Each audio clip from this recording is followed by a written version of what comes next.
মায়ের সিরিয়ালে কিন্তু এখন হাদি আপনার বরিশালে যে ফুয়াদ ভাইয়ের উপর যে আক্রমণটা হলো, আমাকে বেশ কয়েকজন কনফার্ম করছে যে এখন কিন্তু মায়ের সিরিয়ালে হাদি।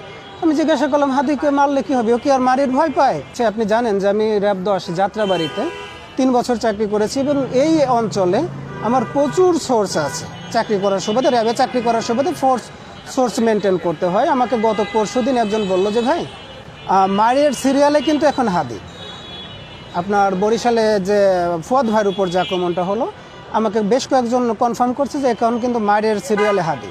আমি জিজ্ঞাসা করলাম, হাদিকে মারলে কি হবে, ও কি আর মায়ের ভয় পায়?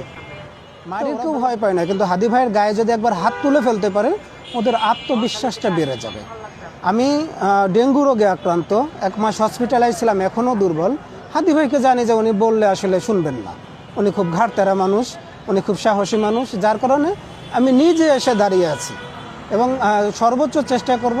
হাদি ভাইয়ের উপর থ্রেট থাকবে 3 দিন। আজকে যা আপনারা জানেন যে আওয়ামী লীগ একটা কর্মসূচি দিয়েছে, আগামীকাল জুমার নামাজ পরে একটা কর্মসূচি আছে, মশাল মিছিলের কর্মসূচি। পরশুদিন লকডাউন কর্মসূচি আছে।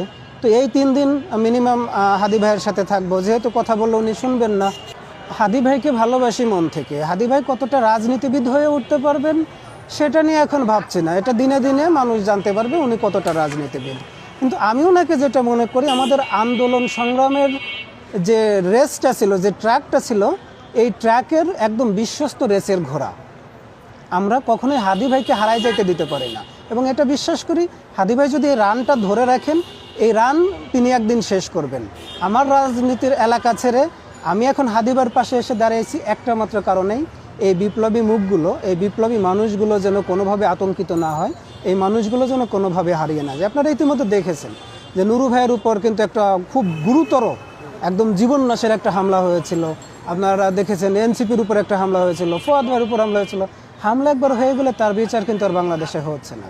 তো আমার কাছে মনে হয় যে আসলে যেহেতু হাদি ভাই কথা শুনবে না এবং হাদি ভাইয়ের উপর হামলা হলে আইন শৃঙ্খলা রক্ষাকারী বাহিনী এর বিরুদ্ধে কোনো ব্যবস্থা নেবে না, আমার মনে হয় যে যদি আমি দূর থেকে বা তাকে ভালোবাসতেই জানি, তো হাদি ভাইয়ের উপর আক্রমণ হওয়ার আগে নিজে যে একটু সেই আক্রমণটাকে প্রতিহত করার জন্য আমি আগামী 3 দিন হাদি ভাইয়ের সাথে সাথে থাকবো, দূর থেকে নজরে রাখবো।